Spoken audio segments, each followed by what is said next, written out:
इंसान का जैसा कर्म होता है वैसा ही उसका जन्म होता है। अगर उसने बहुत अच्छे कर्म किए हैं तो इस जिंदगी में बहुत अच्छे घर मिलते हैं, और जैसे बहुत अच्छे अगर घर इंसान को मिल जाते हैं तो इंसान जिंदगी में हर सुख सुविधा भोगता है। हर चीज उसके पास उपलब्ध है। उसको जिंदगी में किसी भी चीज के लिए रोना नहीं पड़ता है, किसी भी चीज के लिए तरसना नहीं पड़ता है। तो जितना अच्छा कर्म था पिछले जन्म का, उतना अच्छा इस जीवन में जन्म मिला है। अब आप सोचिए, जो अंबानी के घर जन्मे हैं, बेशक बीमार रहे या नॉर्मल रहे या मोटा हो जाए या दुबला हो जाए या मंदबुद्धि हो जाए, जो अंबानी के घर जन्मे हैं उसको दुनिया की क्या चीज अगर चाहिए और उसको ना मिलेगा?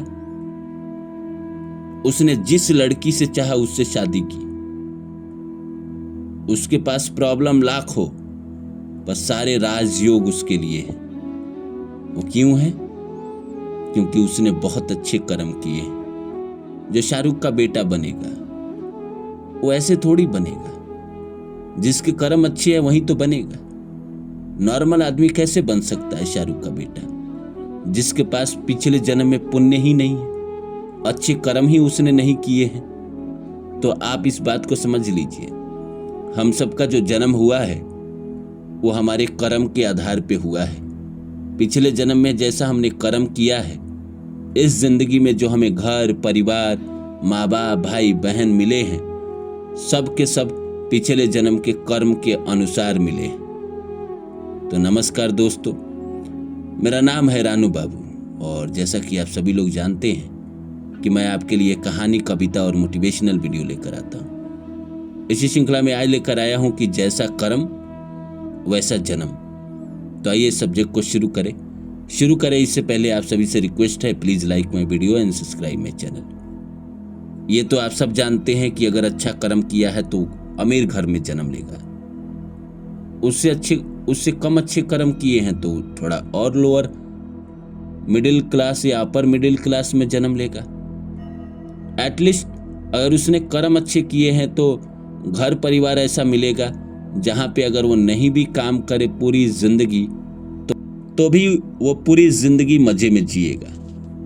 बात दरअसल ये है कि चलिए, आपको इंसान का जन्म मिला तभी ये घर डिसाइड हुए। अगर मान के चलिए इतना आपके पास अच्छे कर्म है ही नहीं कि आप इंसान बन सको, मान के चलिए इंसान के लिए आपको 20 नंबर लाना है और आपने पुण्य के 18 नंबर ही आप ला पाए, तो आपका इंसान का जन्म नहीं होगा। तो क्या होगा? जानवर बन जाएंगे, पशु पक्षी बन जाएंगे, मछली बन जाएंगे, कीड़े मकोड़ों बन जाएंगे।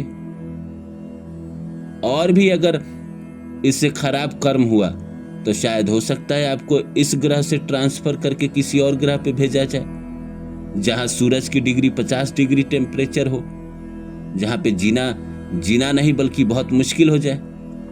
हो सकता है हम जो धरती पे जी रहे हैं वो किसी ग्रह का ये जेल है, जहां पे इंसान को भेजा जाता है, जाओ अपनी सजा काट के आओ।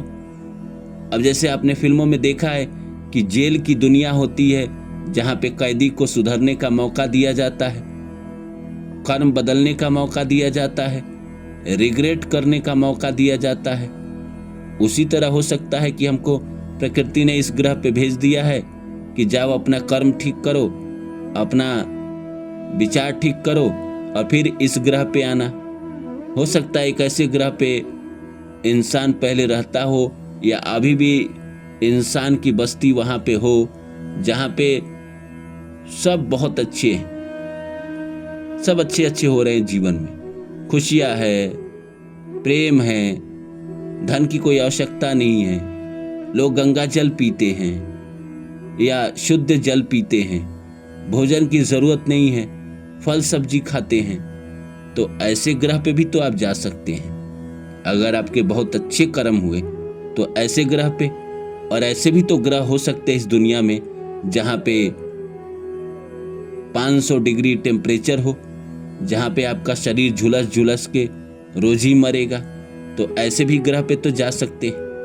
तो दरअसल बात यही है कि इंसान अगर अच्छे कर्म करते रहता है तो भगवान उसके साथ बेईमानी नहीं करते हैं। इस जिंदगी में जो उसको नहीं दे पाए वो किसी जन्म में किसी न किसी अच्छे घर में पैदा करा के वो उसको चुका देते हैं।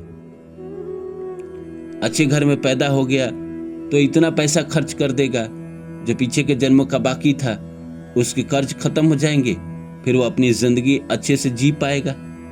कहीं ना कहीं भगवान हमको सुधरने का मौका देते हैं। कॉमन सेंस तो है ही, अगर पीछे के जन्मों में हमसे गलती हो गई है तो इस जन्म में सुधारे, इस जन्म में हम अच्छे अच्छे कर्म करें, किसी का बुरा ना करें, लोगों की मदद करें, तो ये जिंदगी में मान के चलिए हम कुछ ना पा सके। जिंदगी में बस मुफलसी के दौर से गुजरते रहे, गरीबी के दौर से गुजरते रहे, तो हम अच्छे अगर कर्म करेंगे, अभी से करेंगे अच्छे कर्म, तो आने वाले वक्त में जब हमारा जन्म दूसरा हो तो शायद हमको ये धरती ना मिले, कोई और ग्रह मिले जहाँ पे हमें अपना कर्मा पूरा करना हो।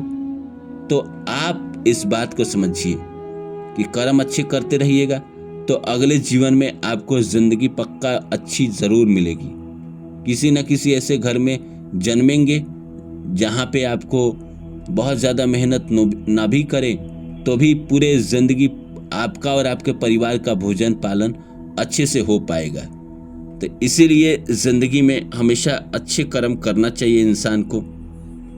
बहुत पुरानी कहानी है कि एक आदमी नारद जी से पूछता है कि भगवान ये बताइए कि ऐसा मैं कौन सा कर्म करूं कि मेरा इस जिंदगी में तो जो जीवन में संघर्ष रहा, परेशानी रहा, दुख रहा, वो तो रहा ही, तो ऐसा कौन सा कर्म करूं जहां पे मुझे अगले जीवन में अच्छा घर परिवार, भाई बहन, माता पिता सब मिले।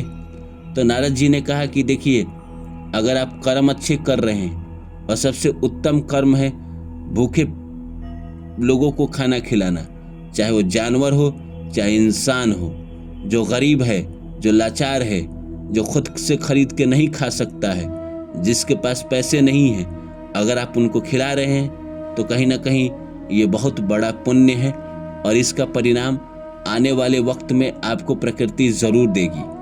तो इसीलिए हमेशा अच्छे कर्म करते रहना चाहिए, क्योंकि क्या पता इस जन्म में हम बुरा भोग रहे हैं और हर जन्म में अगर बुरा भोगने लगे तब तो हो गई, फिर वो क्या ही फायदा जीने का, क्या ही फायदा धरती पे आने का।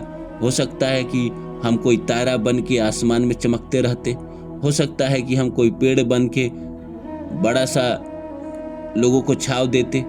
इन सब के बावजूद कर्म ही है जो इंसान को नया जन्म देता है, नया परिवार देता है, नया समाज देता है, जहाँ से इंसान का जो इनिशियल चीज़ है, इनिशियल स्ट्रगल है, वो ना रहता है, वो जीवन में कुछ सीख जाता है।